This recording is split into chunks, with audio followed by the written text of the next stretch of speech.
Hello and welcome. My name is CJ Gross. I am the founder of Ascension Worldwide and the author of the book, What's Your Zip Code Story? Understanding and Overcoming Class Bias in the Workplace.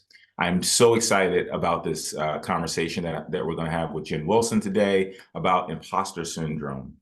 And just super excited. So Jen, should I call you Jen or Jennifer? Either is great. People end up calling me Jen, so let's start there. Yeah, it just kind of flowed. I didn't ask it first, but I should have. Yeah, so it just kind of flowed, right?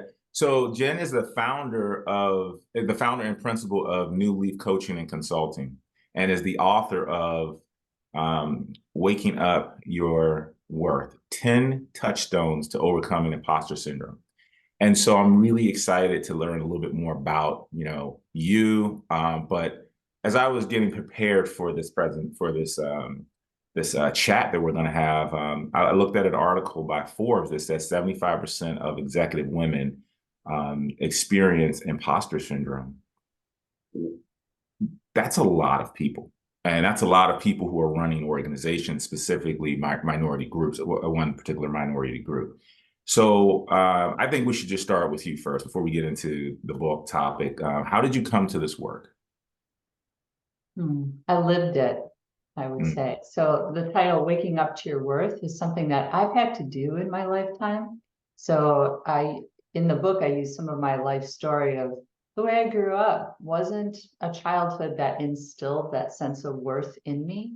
And I had to discover that along the way. So this book is really the book I wish someone had handed to me when I was younger, and to help me understand why I was feeling the way I was feeling and how to begin to see the world outside of the stories that I was holding so tightly about myself and my place in it. Mm. And then also in my work with women, I used to run a lot of outdoor nature retreats, and one of my favorite exercises in any setting was with women in particular was to say, okay, get out a piece of paper, and I Mm. want you to write down all the things about yourself that you're unhappy with, that you want to change, that you don't like. And people are like, okay, how many pages do I get? And they were just go, go, go, go, The go. I whole don't book. have time. People are like, I'm still writing. Wow. And I was like, okay, pause, take a breath. Here's some new paper. And now I want you to write down everything that you love about yourself, that you appreciate, that brings you joy, that is good and wonderful about you.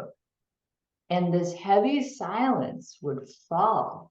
People would slump and look down, look up, couple pencils writing. People didn't know how to do that. Wow. And it broke my heart, and I saw it time and again.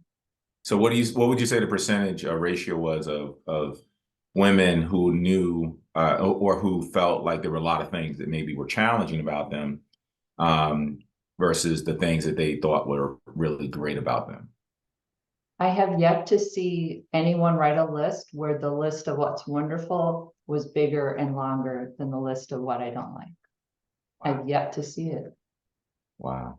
Now, are you working with, I know you're working with business leaders, for those groups and retreats, are those individuals or corporations or business leaders or entrepreneurs? Yes, yes, yes, yes. So it cuts across all those categories. So I've worked with That's educators, nonprofit, higher ed, corporate, just private individuals coming to retreat, people in their 90s, people in their 20s, and everyone in between. wow. Leaders of national organizations to young professional entering the workforce for the first time.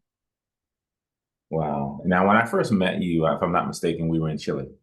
We Uh, were. yeah, yeah. And so, and recently we were in Australia together at a IOTA conference. And one of the things that struck me about your work was you said that most of your work is referral business, right? That means you're doing an excellent job. People are experiencing shifts and changes, and they're seeking you out, and they're also referring you to other people. So I think that speaks for itself in terms of the work that you do. And so now, okay, so that's your background, your experience. So, and I'm assuming because of that, you wrote the book. You started to pinpoint a problem, a challenge that people were having. And let me ask a question based on well, really based on two genders. I'll just use just to be make it more simplistic. So were these women that you were primarily seeing this experience from, or was it men as well? And what was the ratio? I love that question. So this was imposter syndrome was a term coined by women researchers who noticed it first in highly successful women, but subsequent research has shown that it cuts across all Mm, genders. It cuts across race, class, industry, mm, country, that most people at some point will experience it. And so we often focus on women, it gets a lot more attention because mm, of patriarchy and sexism. We often focus on people of the global majority because of racism. So we tend to focus on populations of people who we know have a harder time mm, in the world from the get-go. Yet many men experience it too. So it's an equal opportunity experience. And sometimes people are reluctant to admit it. Other people are like, kind of toss it out really casually, like, oh, there's my imposter syndrome again. So people are all over the map on how they relate to it. Some people have a lot of shame around feeling it at all, and it mm, mystifies them. Other people have made good friends with it and understand it, or even wear it like a badge of honor in a way. So I think people have very unique and individual responses to this cultural thing that we refer to. And I think it's really important to understand what one essential thing about it, which is anyone who experiences it didn't create it in themselves. It's mm, created outside of us. No one's born feeling less than. No one's born having to wake up to their worth. It gets taught out of us by the mm. forces we encounter in our cultures and society. Wow. So number one, that just reminded me of like my own experience with imposter syndrome, and which really started the conversation that we had in Australia. And so, do you feel like there is a higher, um, a bigger opportunity for women versus men based on gender? Again, I'm only using two genders here for simplicity. Um, to share their vulnerability in terms of imposter syndrome. And is that, do you think that's due to, well, what is it due to? So like, for example, is it,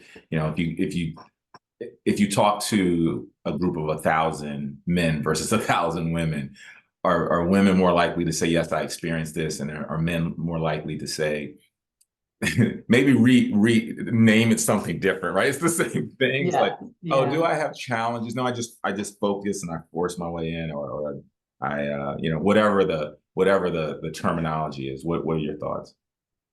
I think that's right on. I think um, because of how we're socialized, and women are socialized to talk about emotions, to be more relational, to maybe be a bit more self-deprecating, softer, Mm, take that step back and shrink a little so we can talk about this more openly with each other. In a room full of men, sadly, I think men are harmed, or people have been socialized as men, whether they identify as male or not. They have been harmed by this idea of, and I'm generalizing here, but having to be tough, have the answers, be in charge, not admit weakness. And I sure. think it cuts folks off from their hearts. And there has to be a certain amount of tenderness and vulnerability, like you said, in admitting to it. So if something can't be named, it's very difficult to heal and even more isolating to feel alone with it in the struggle. Mm. I don't know if that matches your experience. Oh yeah, definitely. So thank you for that. Now let's just define what it is, right? So I thought again, preparing for this chat with you, there was a research paper actually by NIH, which is the National Institute of Health. They talked about the prevalence of treating imposter syndrome in with practitioners and obviously individuals as well. And they did all this research around it and what to do about it. So I think we should first really define what it is and how to show up, and then we can talk a little bit more about how did you tackle this subject in your book, and what were some of the keystones Mhm. or So touchstones? Yeah, so just, in simple language, non-academic language, imposter syndrome, I would say, is the feeling that despite all of my qualifications, skills, and reasons for being where I am in the position that I'm in, for example, talking with you, being on a podcast, talking about a book I wrote, despite all of that, feeling like they're going to find me out at any moment and I'm not really who people think I am. I'm going to fail, or I just don't deserve to be here. So that feeling of inadequacy or being ill-equipped and in the wrong place, even though you landed there, and that feeling of, oh, I'm going to be found out. Mm. Yikes. Now, Jen, how does that show up? I have a lot of I work with a lot of HR professionals, human resource professionals, with also insurance, Society for Human Resource Management, and leaders in general. I think that people will be curious to know, how does this show up? What does this look like? And I'll say in a corporate environment, and if you have an example in a personal environment as well, but definitely in a corporate environment for leaders. I think we're losing ideas, creativity, Mm, innovation, and it's costing us. It's costing organizations, companies, teams, leaders, everyone, because how it can show up is that holding back. I mm, have my idea may not mm, be good enough, or not being able to say, tell me more. I don't know what you just said. Help break it down so I can participate. It's going quiet and maintaining the facade and the mask of, I'm cool, I'm together, I know what's going on, mhm, and kind of white knuckling through those moments rather than bringing that fullness of self and having the vulnerability and courage to admit when I don't know something, or to bring forth an idea, even if it might be like just kind of rough idea, half baked, just holding back mm. and playing along quietly, Plain or and safe. bluffing your way through arrogantly and loudly, but not really being real. And I'm wondering how much companies, from a dollar perspective, how much money they lose because of lost ideas. I worked with a transportation company in Baltimore, Maryland, and there was some serious imposter syndrome. And when we got people to kind of really get outside of their shells, one guy gave an idea, and it was worked. And immediately in that moment, the VP walked in and they implemented. It was $120,000 idea. Then if you multiply that over a certain period of time by the number of diesel cranes that they had, because that was what the idea was around, they were going to save from that one idea over time $1.2 million. And so that is just that's mind blowing in terms of what the opportunities we have to mine ideas from employees. So anyway, okay, so we got the Perfect example. gist of it. We know what it is. You can see how it shows up in terms of sharing ideas or not sharing ideas. So I'm curious in your book, right? So, well, waking up to your worth, I just thought it was a amazing title, because I think when there's been plenty of times in my life, my professional life, I didn't wake up to worth. I wake up to worthlessness. But when I did wake up, I think that's just a refreshing title. Thinking about kind of having your awakening to opportunities that you can leverage. So, what were some of your favorite or most impactful or touchstones that you encourage people? If you know there's 10 of them, but if we can only focus on three due to time, what would you say readers should focus on? Yeah, and thanks for your comments about the title. It's not called Making Yourself Worthy. Right. So waking up to your worth has the fundamental belief that we're born worthy, and we're all we need to do is realize that and Mm, claim that for ourselves, versus it's anything like some forced improvement thing we have to do on ourselves to be worthy. So I think the touchstones, I like them all, and there are a couple that just kind of sing a little bit more. For okay. me, one is the chapter on interdependence. I Tell think us in about our it. culture, we're taught hyper individualism, Yes. Yeah. and Especially that, in business. got to have the answers, be in charge, go it alone, Mhm. to use a gender thing, the lone cowboy. We praise and admire and reward that personality and that persona.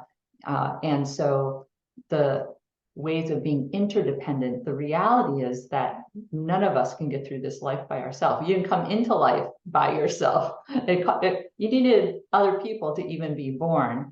And that idea that interdependence requires us to be able to break down the walls and be more real and open in order to relate to other people in an authentic way. And that's really hard to do.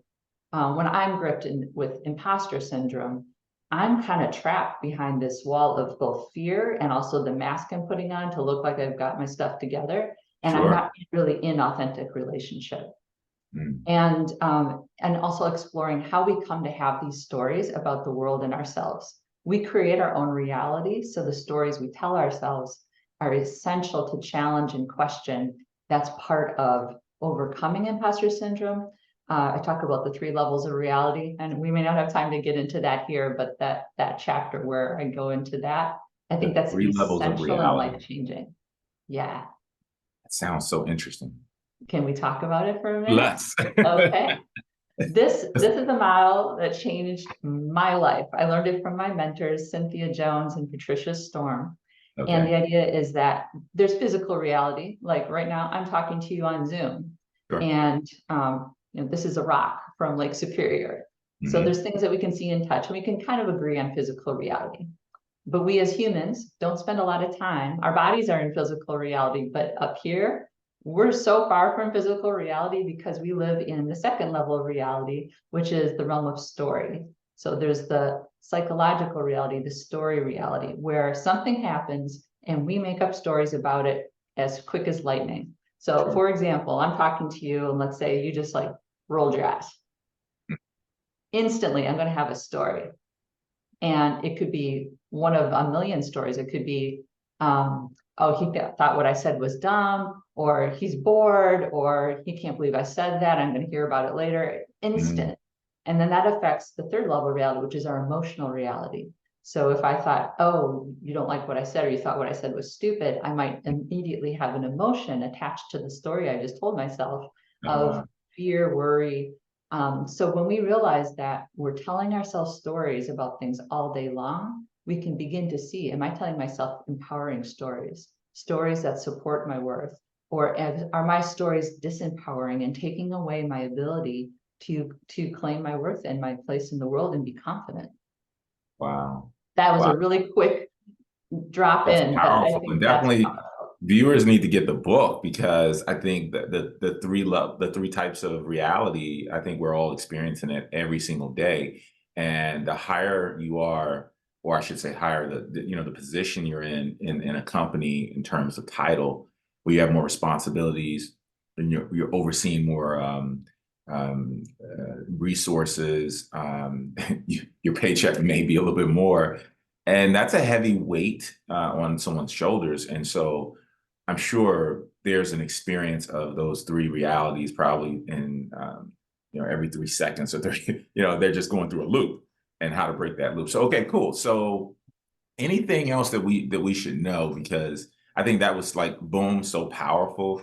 And anything else we need to know, and then ultimately, where can people find you, and where can people find the book? Okay. The book is available on Amazon. If you just put in Waking Up to Your Worth, 10 Touchstones for Overcoming Imposter Syndrome, you'll find it there. You can order it that way. It's available Kindle, ebook version, and the paper version as well. And you can find me at consultnewleaf.com. And that's my website. And then Jennifer at consultnewleaf.com is how you can email me, get a hold of me that way. And what else is there to say? I would say that this is a process of unlearning some things that we've learned that have harmed us. I remember one of my first waking up moments in my life. I was 17, riding in the backseat of the car. I was with my boyfriend's family. We were going to go visit some of his family down south. And his stepmom, I was telling her some of the struggles of the abuse I went through as a child. And she looked at me and she stopped and she made sure she had my attention. And she said, you know it's not your fault, right? And I just stopped and I was like, oh, because in my head, I didn't think the abuse was my fault, but somewhere I did believe it was my fault. And she spoke to that part. And that began a change in me that led to so much healing. So we all have our stories. It doesn't matter where we come from. You might have had a perfect childhood and think there's no reason I should feel bad about myself, but we all learn it. We're all buffeted around by the culture that we're in, the racist, patriarchal culture that we kind of swim in. We don't know what it's like to live in a different one if we're in the US, for example. So it damages all of us. So there are things to discover about the hits we've taken and the scars we have that we might not even see that can heal with some compassion, with awareness, and a shift in our own mindset. And Amazing. kindness to ourselves is the place to start. Wow. What a great ending. Great way to end. Just one quick question. So I know you do training and coaching. Do you do retreats? I haven't done many retreats in a minute. So I used to do a lot of retreats. What I do, the kind of retreats I do is for groups that are intact groups, companies, Okay, bring you in. organizations, where they're like, come Got it. on in and help us out. So I'm not organizing my own at the moment, Sure. A but lot I of do work. have, go ahead. No, I I'm said sorry. a lot of work. Not saying you shouldn't. Yes. Definitely a lot of work. Yeah. So I'm available to help lead them for people who are going on retreat for sure. And then I have life and leadership coaching packages, and my consulting really focuses on the people side of things, on mission, vision, values, strategic planning as a way to make values come to life and to make sure people are getting along well while they do the good work that they do in the world. Amazing. Thank you so much, Jen Thanks, Wilson. It's TJ. been a pleasure.